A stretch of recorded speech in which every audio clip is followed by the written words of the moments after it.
وَلْتَكُمْ مِنْكُمْ أُمَّةٌ يَدْعُونَ إِلَى الْخَيْرِ، تم میں ایک جماعت تو ایسی ہونی چاہیے جو لوگوں کو بھلائی کی طرف بلائے، وَيَأْمُرُونَ بِالْمَعْرُوفِ، اور نیکیوں کا حکم دے، وَيَنْهَوْنَ عَنِ الْمُنْكَرِ، اور برائیوں سے روکے، وَأُولَئِكَ هُمُ الْمُفْلِحُونَ، اور یہ لوگ ہوں گے اصل میں فلاح پانے والے۔ تو ایک جماعت، یہی وہ آیت ہے جس کی وجہ سے اتنی جماعتیں بن گئی ہیں۔ سب لوگ یہ آیت پڑھ کے اپنی ایک جماعت لادا کر لیتے ہیں، تو اس سے پہلے بھی پڑھ لیا کرے نا کہ اللہ کی رسی کو مضبوطی سے پکڑ لو اور فرقوں میں مت بٹو۔ اگر جماعت بنائی تھی تو قرآن کی بنیاد پہ بنانی چاہیے تھی نا، مولویوں کی لکھی ہوئی کتابیں تو نہیں تھی ان کے ہاتھ میں پکڑانی چاہیے، قرآن سے پوری بات لینی چاہیے تھی۔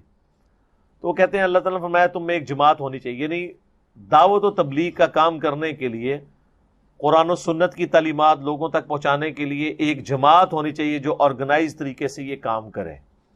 لیکن اس جماعت کا یہ کام نہیں ہونا چاہیے جو ہماری جماعت میں آ گیا وہ ہدایت پہ ہے، جو چھوڑ دے وہ گمراہ ہو گیا۔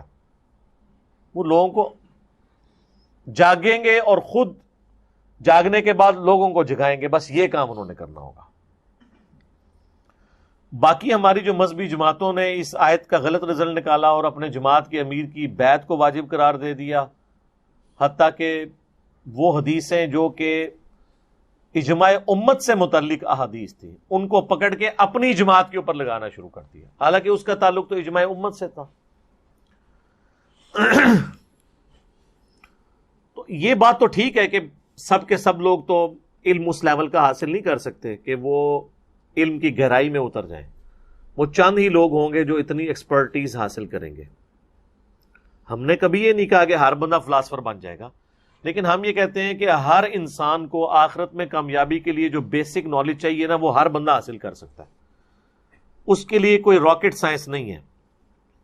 البتہ جو دقیق مسائل ہیں، دور حاضر کے ایشوز اٹھتے ہیں، فتنے اٹھتے ہیں، ان کو دبانے کے لیے قرآن اور سنت کے کراس ریفرنسز لے کے ایک آپٹیمل سولوشن دینا، تو سر اس طرح کا تو بندہ آپ اپنے علماء میں سے بھی کوئی چیدہ نکالیں گے۔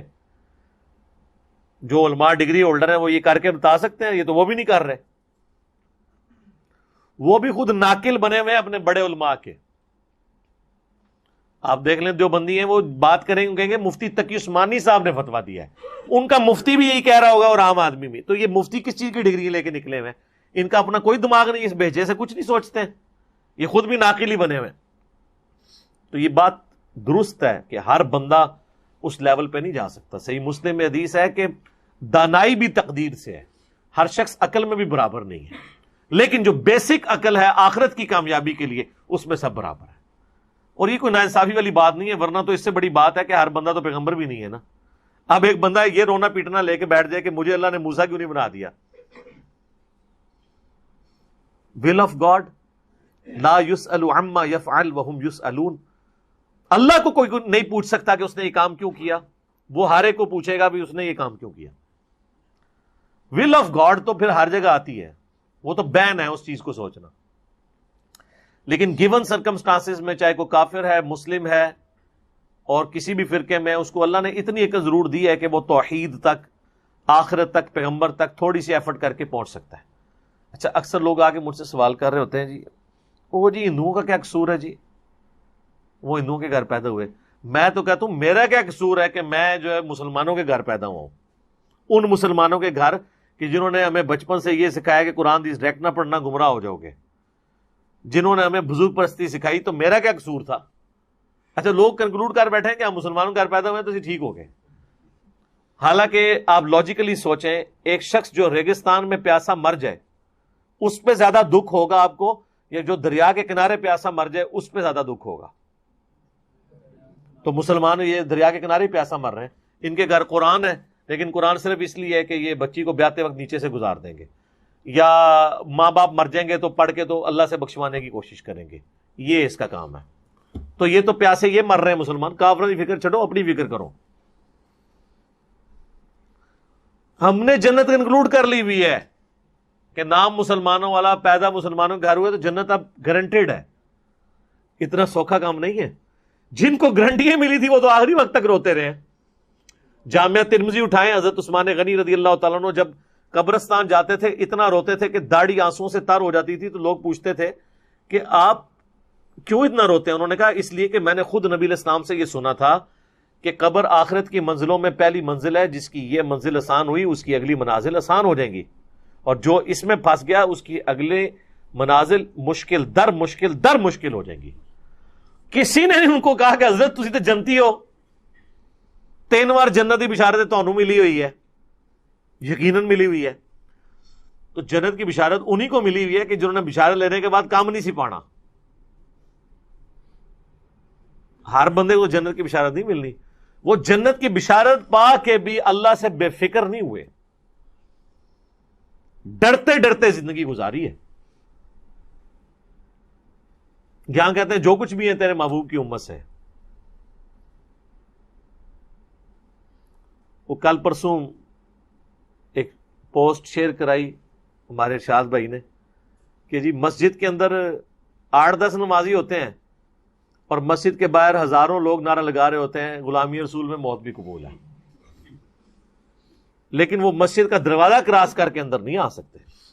دیکھ لیں یہ میلاد کے جتنے جلوس نکلتے ہیں، یہ اینڈ زور کی نماز کے وقت اینڈ ہو رہا ہوتا ہے نا، تو یہ جتنے جلوس ہیں اس حساب سے تو جس مسجد میں جا کے جلوس ختم ہو رہا ہے وہاں تو جوتیوں والی جگہ پہ بھی کھڑے ہونے کی جگہ نہیں ہونی چاہیے، سب تتر بتر ہو کے گھروں گھر چلے جاتے ہیں، کیونکہ وہ مشکل کام ہے، نعرے تو آسان ہے۔ یہ جو جماعتوں والا معاملہ ہے نا، یہ بات درست ہے کہ آرگنائز طریقے سے دعوت کا کام ہونا چاہیے، اور ایک بندہ بھی ایک پوری جماعت ہو سکتا ہے۔ حضرت ابراہیم علیہ السلام اکیلے ہی پوری امت ہے۔ سورہ نحل میں اللہ نے کہا کہ اکیلا ابراہیم ہی پوری امت تھا۔ باقی یہ کہ ہمیں ایز اے معاشرہ گورنمنٹ کی ذمہ داری ہے، یہ سمجھدار لوگوں کی، کہ کچھ لوگ تو وقف ہونے چاہیے جو دین کے لیے وقف ہوں، علم حاصل کریں، اور اس کا ذکر اللہ تعالیٰ نے سورہ توبہ میں نا بالکل اینڈ میں جا کے نا فرمایا ہے۔ سورہ توبہ کی 122 نمبر آیت ہے، بالکل اینڈ پہ جا کے، کہ یہ تو پاسبل ہی نہیں ہے نا کہ سب کے سب لوگ فلاسفر بن جائیں گے۔ ہمارا جو علماء سے جھگڑا یہ نہیں ہے کہ ہم ہر بندے کو کہہ رہے ہیں کہ وہ مولوی بن جائے، ہم کہتے ہیں کم از کم مولوی سے یہ تو پوچھو نا کہ جو کچھ بیان کرے وہ لکھا بھی ہوا ہے کہ نہیں، الٹ ہی بتا رہے ہو ہر چیز۔ یہ آیت نمبر 122، وَمَا كَانَ الْمُؤْمِنُونَ لِيَنْفِرُوا كَافَّةً، یہ تو ممکن نہیں ہے کہ سارے مومنین مکملی طور پر نکل پڑے اللہ کی راہ میں علم حاصل کرنے کے لیے۔ فَلَوْلَا نَفَرَ مِنْ كُلِّ فِرْقَةٍ مِّنْهُمْ طَائِفَةٌ لِيَتَفَقَّهُوا فِي الدِّينِ، تو کیوں نہیں ایسا ہو رہا کہ ہر گروہ میں سے ایسے لوگ نکلیں، ہر قبیلے میں سے، کمیونٹی میں سے، جو دین کی فقہ، دین کی سمجھ بوجھ، یہ فقہ انفی نہیں ہے، سمجھ بوجھ حاصل کریں۔ لِيُنذِرُوا قَوْمَهُمْ إِذَا رَجَعُوا، تاکہ وہ اپنی قوم کو پھر جا کے آخرت کا ڈر سنائیں، ان کی تربیت کریں جب وہ واپس پلٹیں، الیہم، ان کی طرف، لعلہم یحذرون، تاکہ وہ بھی آخرت کی تیاری کر سکیں، اللہ سے ڈر جائیں۔ تو اللہ تعالیٰ بھی یہ چیز ایڈمٹ کر رہا ہے کہ ہر بندہ ایک لیول کا نہیں ہے۔ سر چھوڑ دیں، دنیا کا سب سے بہترین ٹیچر انسانی تاریخ میں کون ہے؟ نبی صلی اللہ علیہ وسلم، لیکن خلفائے راشدین پھر بھی 4 ہی نکلے ہیں، ابو بکر، عمر، عثمان و علی 4 ہی ہیں۔ 1.25 لاکھ میں سے وہ جو ٹاپ کے ہیرے ہیں وہ 4 ہی ہیں، ورنہ اتنا بڑا ٹیچر ہو تو کچھ 4-5 ہزار بندہ تو اس میں سے اس طرح کا نکلنا چاہیے تھا نا۔ یہ پاسبل نہیں ہوتا، اللہ نے سب کو ایک طرح کا بنایا نہیں ہے۔ اتنے بڑے بڑے ٹیچر بھی ہیں نا، ان کے بھی اسٹوڈنٹ میں سے چند ایک لوگ ہیں جو اوپر آتے ہیں، تو وہی اللہ کی ریکوائرمنٹ ہے، انہوں نے باقیوں کو ایجوکیٹ کرنا ہوتا ہے۔ مولانا مودودی رحمہ اللہ کی برسی کے اوپر ایک پروگرام آج ٹی وی والوں نے لگایا، جس پہ غامدی صاحب سے مودودی صاحب کے بارے میں پوچھا گیا، حالانکہ ان کے نظریات میں اختلاف بھی ہے، استاد شاگرد کا رشتہ تو ہے، علمی اختلاف ہے، تو اس نے یہ سوال کیا کہ بھئی یہ ہماری کالجز، یونیورسٹیز کیوں نہیں مودودی جیسے لوگ پروڈیوس کر رہی؟ انہوں نے کہا اس طرح کے لوگ کالجز اور یونیورسٹیز نہیں پروڈیوس کر سکتی، بلکہ کالجز اور یونیورسٹیز اس لیے بنائے جاتے ہیں کہ اس طرح کے لوگ جو مبعوث ہوتے ہیں نا، ان کی تعلیمات کو آسان فہم کر کے باقی لوگوں کو سکھایا جائے۔ وہ تو خود ایک اپنی ذات کے اندر ایک پوری امت ہوتے ہیں، ان کے اوپر پی ایچ ڈیز ہو رہی ہوتی ہیں، تو یہ لوگ پروڈیوس نہیں کیے جا سکتے۔ ہزاروں لوگ ایک یونیورسٹی سے پڑھ کے نکلتے ہیں، لیکن نیوٹن اور آئنسٹائن تو بڑے تھوڑے لوگ ہی بنتے ہیں. گاڈ گفٹڈ صلاحیتیں ہوتی ہیں. اگر یونیورسٹیز اور کالجز نیوٹن اور آئنسٹائن بنا سکتی ہوتی تو آئنسٹائن کو دوسرا بھی پیدا ہو گیا ہوتا. آج تو اس سے بھی ایڈوانس یونیورسٹیز ہیں. یہ گاڈ گفٹڈ صلاحیتیں ہیں. تو اس طرح اللہ تعالیٰ نے فرمایا یہ پاسبل نہیں ہے کہ سب لوگ یہ حاصل کریں، چند لوگ نکلیں وہ باقی لوگوں کو جا کے سکھائیں.